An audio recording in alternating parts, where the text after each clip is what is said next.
মুই যে ফ্যাক্টরিতে কাজ করি সেই ফ্যাক্টরির বর্তমানে যে মেশিনটা চলতেছে এই মেশিনটার নাম হচ্ছে কাঞ্চা মেশিন। ফুল প্রোডাকশনে কাজ চলতেছে। আর কাঞ্চা মেশিনের সামনে বসে কাঞ্চা মেশিনের হেল্পার বডিটি সুন্দরভাবে সুতা কেটে সামনে আমার কাছে পৌঁছাচ্ছে।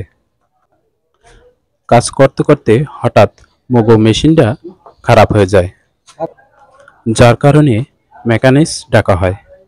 মেকানিক্স ভালোভাবে মেশিনটি পর্যবেক্ষণ করছে।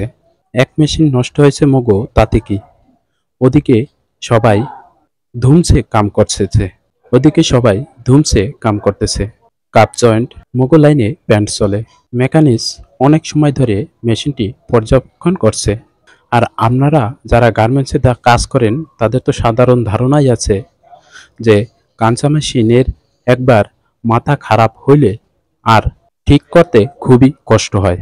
আর কাঁচা মেশিন বারবারই মাথা খারাপ হয়, মানে কাঁচা মেশিন বারবারই নষ্ট হয়। সারাদিন মুই এরকমের কঠোর পরিশ্রম করে কাজের ফাঁকে তোমাদের জন্য চুরি করে ভিডিও তৈরি করি। তোমাদের একটু সাপোর্ট চাইছি। ভিডিওতে একটি লাইক ও একটি শেয়ার করো প্লিজ। মেকানিক্স অনেক সময় গুতাগুতির পরে দেখা যাচ্ছে কাঁচা মেশিনটি ঠিক হয়েছে। আর অপারেটর পুনরায় ফুল ধুমে প্রোডাকশন শুরু করছে। বেল মেকিং, এই বেলটি মেকিংয়ের পর আমার কাছে যায়, তারপর ওভারলোড দিয়ে আবারও সার্ভিসিং করা হয়। সার্ভিসিং করার পর সেই বেলটি আবার ওয়েস্টের সাথে, মানে যেটাকে আমরা মাজা বলি, মাজার সাথে জয়েন করেন। আপনারা একটু দেখে নিন কেমন করে কাঁচা মেশিন দিয়ে সেলাই করে বেল মেকিং করছে। আপনারা হয়তো দেখতে পাচ্ছেন, অপারেটর ঘুরাই ফিরাই দেখাচ্ছে আপনাদের বোঝার সুবিধার্থে।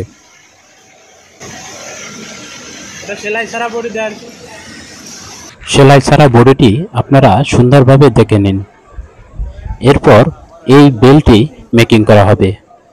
বেলটি কাঁচা মেশিনে আসার আগে প্লেন মেশিন দ্বারা এলাস্টিক ভিতরে দিয়ে টাক দেওয়া হয়েছে। এভাবেই একজন অপারেটর সারাদিন ধরে এক একটি বেল মেকিং করে তৈরি করে পরবর্তী অপারেটরের জন্য। একজন অপারেটরকে এভাবেই ঘন্টায় 200 থেকে 210 পিস বেল মেকিং করতে হয়। এরপর মালিক থেকে 400 থেকে 500 টাকা হাজিরা দেয়। আর মগো বেল মেকিংটি শেষ হওয়ার পরে হেল্পারে এরকমভাবে নিয়ে যে জয়েন্টের, মানে যেখানে জোড়া দেওয়া হয়েছে সেই জায়গার সুতা সুন্দরভাবে কাটে। সুতা কাইটা এরকমভাবে একটার উপর একটা সুন্দর করে রেখে বান্ডিল কাট সহ আমার কাছে পৌঁছে দেয়।